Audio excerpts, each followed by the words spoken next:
Hey Crush, here's your Thursday workout. There's a lot to today's workout, a lot of different stuff. This video might run a little longer. We're gonna start with some strength stuff. We're gonna hit those legs hard today with something a little different. We're gonna do these Russian step-ups, a 10-minute EMOM where every minute you do 10 Russian step-ups. Now, 1 minute you'll do 10 on one leg only, and the next minute you'll do 10 on the other leg. So some of us have been here long enough that we know what a Russian step-up is, or when you see this, it'll quickly bring back those memories. For those that are new, I'm gonna describe it. So you can't see it, but I have a small box here. I'm gonna stand with my foot on the box, and if I'm doing my Russian step-ups with my right leg, I'm gonna scoot all the way to the left side of the box. That way my left leg can move freely next to the box. When I'm doing my left leg, my left foot on the box, I'll move on to the right side of the box, so my right leg can move freely on the box. So I'm gonna stand with my foot on the box, and as I step up, I'm gonna step up and pop my leg up and back down. Pop my leg up and back down. This foot always stays on the box. For all 10 reps, this foot will stay on the box. So you just come up, pop up and down. Pop up and down. You can pick the height of the box. The more important part is getting that explosive, that kind of step up and that pop at the top for the Russian step up. You can add weight if you want, add weight however you want, or just do step ups without the weight is totally fine. If you add weight when I do these, I usually actually find it's easier to put the weight on the back for the step up. That way your hands aren't really getting in the way if you're holding something from getting that knee up.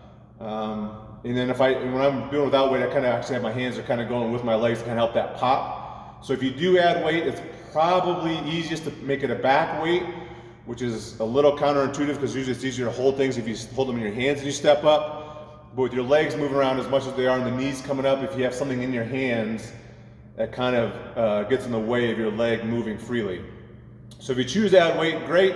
You probably don't need to add a lot of weight. It's more important to get that explosive pop in that drive. It's more of a power movement. It's not really so much of a strength movement. It's more to build power in the muscles. If you're thinking about fast twitch for slow twitch fibers, we're going to fast twitch fibers, trying to get that explosive motion. But again, it's a 10-minute EMOM. 1 minute you'll do 10 on one leg, the next minute 10 on the other. So you end up doing 50 per leg, not 100 per leg. So you do 10, will take you, if you're doing no weight, it'll take you, 20, 30 seconds at the very, very most. And you have some rest, switch to the other leg. Next is gonna be some death by. So a death by is where 1 minute you do a traditional death by, like a death by push-ups. 1 minute you would do 1 push-up, next minute 2 push-ups, third minute 3 push-ups, and you'd keep going in that pattern until you can't complete the number of push-ups within that minute or that interval. So for today, the death by is gonna be sprints and squats. The first death by, the first minute we'll have cones set up. Minute 1, you go down and back. That's 1 rep. Minute 2, you go down and back twice. That's 2 reps. Minute 3, you go down and back. So every rep, this first death by is down and back.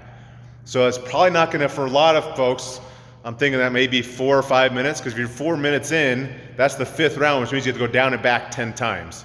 Really, really tough to do. As soon as you're done, let's say and there's gonna be some people that don't want to game this, right? They'll want to know that they can't do it 1 more minute, like they barely get done with minute 3, going down and back 4 times. And so they'll just kind of minute 5, they'll kind of just lollygag it, right? Whenever you finish and you can't finish the reps in the minute, so let's say I'm trying minute 4, and in minute 4 I only get down and back 4 times. I had to get down and back 5 times. I only got down and back 4 times. So as soon as I'm done, I start my next death by, which is going to be death by air squats, and that'll be the first minute. You're actually gonna do 10 air squats the first minute. So we're gonna jump right into it, 10 air squats the first minute. And then every minute you're gonna add by 2. So the first minute I'll do 10 air squats, second minute 12, 14, so on and so forth. Now whenever I can't finish my squats in the minute, there's gonna be people that are gonna get up to like 30 or 40 squats in a minute, so people can really fly in those air squats. Whenever I can't finish my squats in a minute, I come back and I go back to the sprints again. But this time, you're gonna be fatigued. You have done all those air squats. You're gonna have already done some sprints. This time, 1 rep on the second death by for sprints is just down. The next minute, down and back. Third minute, down, back, down. So in the second death by sprints, Every rep is one length of the gym, not two. So you're gonna go a little longer in terms of duration. Your score today is when you get done with that third death by, whatever the clock says, whenever you tap out, that's your score. It'll say probably like, maybe you'll get the 20 minutes, I don't know. There'll be some people that can really run, that can really do some good squats. I might get really high in this one. Myself, probably not, but that's the death by. Whenever you tap out, you go on to the next thing. Whenever you tap out with that last one, that's your score, your minutes. Your minutes is gonna be your score. That is your Thursday. Ask your coach if you have questions.